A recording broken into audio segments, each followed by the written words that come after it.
आज के क्लास में हम लोग वैसे असाइनमेंट का सॉल्यूशन करने जा रहे हैं जो कि प्रायः इलेक्ट्रीशियन और इलेक्ट्रॉनिक्स दोनों ब्रांच के लिए काफ़ी इम्पोर्टेंट है।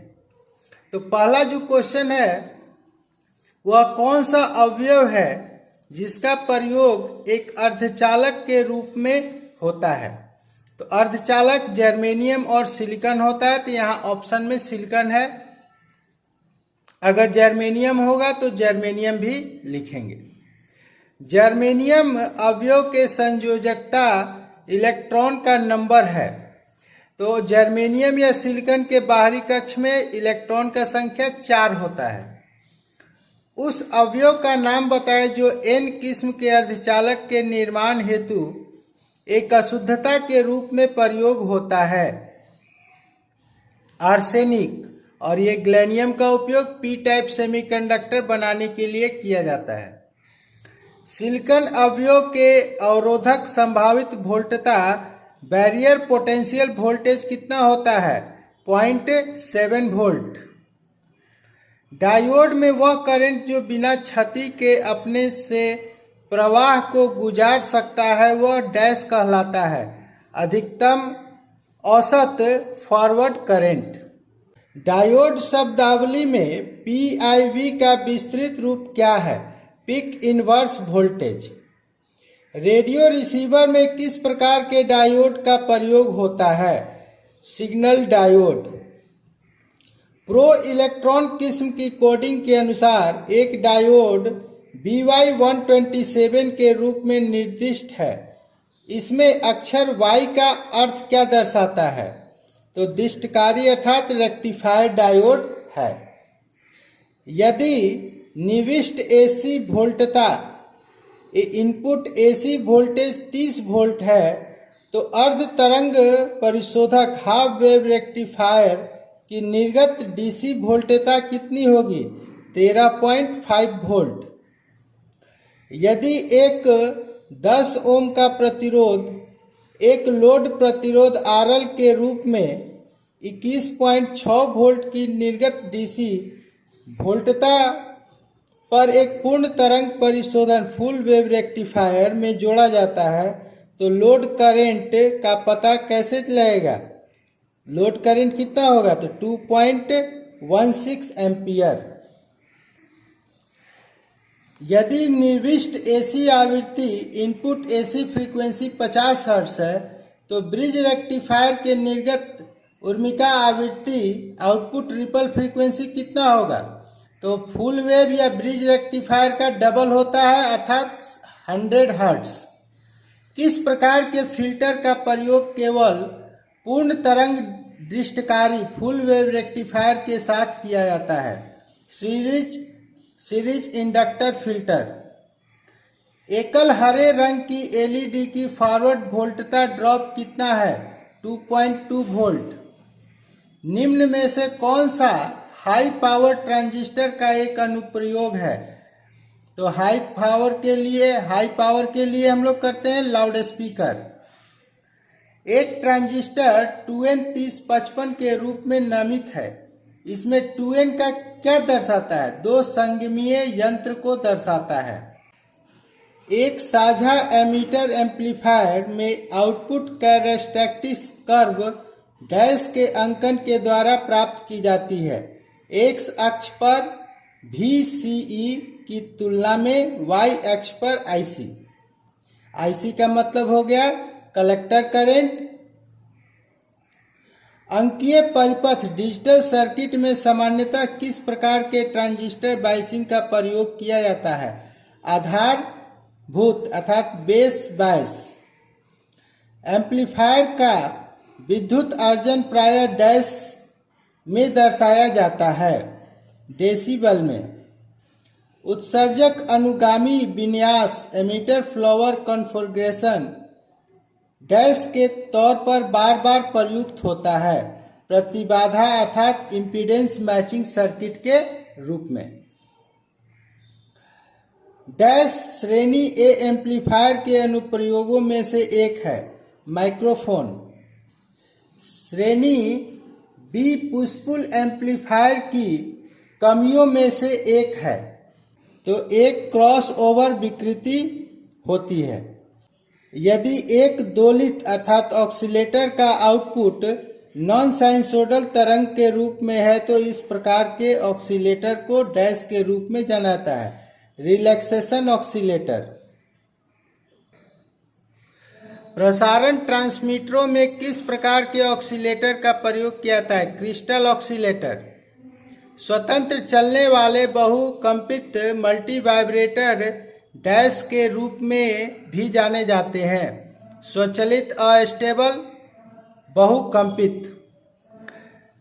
संक्रियात्मक प्रवर्धक ऑपरेशनल एम्पलीफायर में ध्वनि डैश द्वारा कम की जाती है, अंतर संपर्कीय तारों की लंबाई को घटाकर। विभिन्न आवृत्तियों पर विनिर्दिष्ट एक ओपी एम्पलीफायर की वृद्धि को डैश के रूप में जाना जाता है, गेन बैंडविड्थ प्रोडक्ट। यूजेटी का एक अनुप्रयोग क्या है? तो रिलैक्सेशन ऑक्सीलेटर। सोलर सेल में धनात्मक निर्गत टर्मिनल के तौर पर प्रयुक्त सामग्री क्या है? निकल प्लेटिंग रिंग। ट्राइक में टर्मिनल का मार्किंग क्या है? तो main terminal MT1, main terminal MT2 और गेट। फील्ड इफेक्ट ट्रांजिस्टर के तौर पर भी जाना जाता है, बाइपोलर ट्रांजिस्टर। GTO का विस्तार है, gate turn off thyristor. GTO का एक अनुप्रयोग है, इंडक्शन हीटिंग। IGBT का विस्तार है, IGBT का इंसुलेटेड गेट बाइपोलर ट्रांजिस्टर पूरा नाम है। IGBT का एक अनुप्रयोग है, इन्वर्टर में इसका प्रयोग किया जाता है। SCR में लोड के द्वारा करंट को क्रांतिक मान से नीचे है, वह डैश कहलाता है, होल्डिंग करंट। SCR का मुख्य अनुप्रयोग क्या है? मोटरों को गति नियंत्रण करना। साथ मॉसफेट में रोधी पश्च इंसुलेटिंग लेयर सामान्यतः डैश की बनी होती है, सिलिकॉन डाइऑक्साइड। SCR को खोलकर लिखने पर वह कहलाता है, सिलिकॉन कंट्रोल रेक्टिफायर। SCR का प्रयोग करते हुए AC मोटरों की गति परिवर्तित डैश द्वारा नियंत्रित की जाती है। SCR का फायरिंग कोण। IC किस्म में वोल्टेज रेगुलेटर उसे 7805 के रूप में नामित किया गया है। संख्या 78 क्या दर्शाता है? तो यह दर्शाता है कि वो पॉजिटिव सप्लाई को रेगुलेट करने वाला है, और अगर 79 होगा तो वो निगेटिव सप्लाई को रेगुलेट करने वाला IC है। एक ऑनलाइन UPS प्रणाली में मेन से बैटरी तक का अंतरण का समय क्या होता है? 0।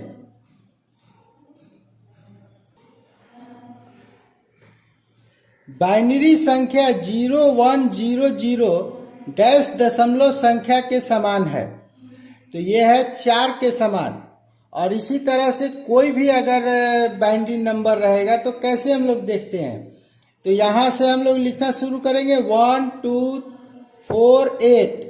0 के नीचे जो अंक होगा उसको काउंट नहीं करेंगे, और 1 के नीचे जो होगा उसे काउंट कर करके देख लेंगे कि उसका डेसिमल संख्या कितना है। और अगर दशमलव के बाद कोई रहेगा तो उसमें हम लोग करते हैं 1/2, 1/4, 1/8, इस तरह से करते हैं, और फिर उसके फ्रैक्शन को हम लोग ऐड कर करके उसका डेसिमल ज्ञात करते हैं। दशमलव संख्या 8 डैश बाइनरी संख्या के समान है, तो इसके लिए भी हम लोग क्या करेंगे?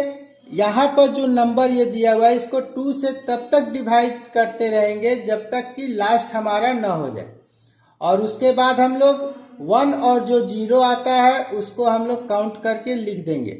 चेक करने के लिए जो अभी ऊपर नियम बताए थे 1 2 4 8 16 32 इस तरह से काउंट कर लेंगे। तो यहाँ पर 8 के लिए क्या है, 1 2 4 8, 8 यहाँ आ रहा है, तो 8 का ये हो गया हमारा बाइनरी। हेक्साडेसिमल संख्या में आधार संख्या कितना होता है, 16। 9 तक तो होता है, 0 से लेकर 9, और 10 के लिए A, 11 के लिए B, 12 के लिए C, 13 के लिए D, 14 के लिए E और 15 के लिए F। टोटल हो गया 16। हेक्साडेसिमल संख्या प्रणाली में D दशमलव संख्या सही है दर्शाता है। प्रमुख बाइनरी कोड दशमलव कोड है, तो 8421। यदि और गेट के निर्दिष्ट A तथा B है तो निर्गत Y क्या होगा, तो और गेट में होता है Y = A + B, तो ये हमारा ऑप्शन होगा। यदि NAND गेट के निर्दिष्ट A एवं B है तो निर्गत Y क्या होगा, तो NAND गेट में होता है Y = A × B का रैंकरिंग, तो ये ऑप्शन क्या हो जाएगा हम लोग का, ये B। JK फ्लिप फ्लॉप में 16वीं क्लॉक पल्स दर्शाता है Q = 0 0 0।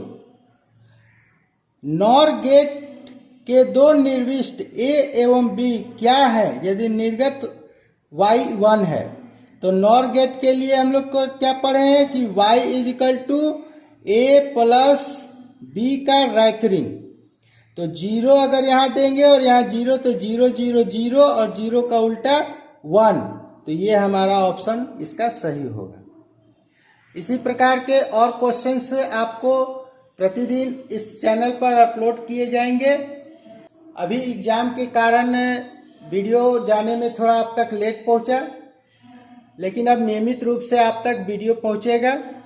आप लोग अपने CBT परीक्षा की तैयारी के लिए इन क्वेश्चंस को देखें, साथ ही साथ जो आपका बुक है उस बुक के जो फंडामेंटल चीज़ है उनको भी ज़रूर देखते रहें।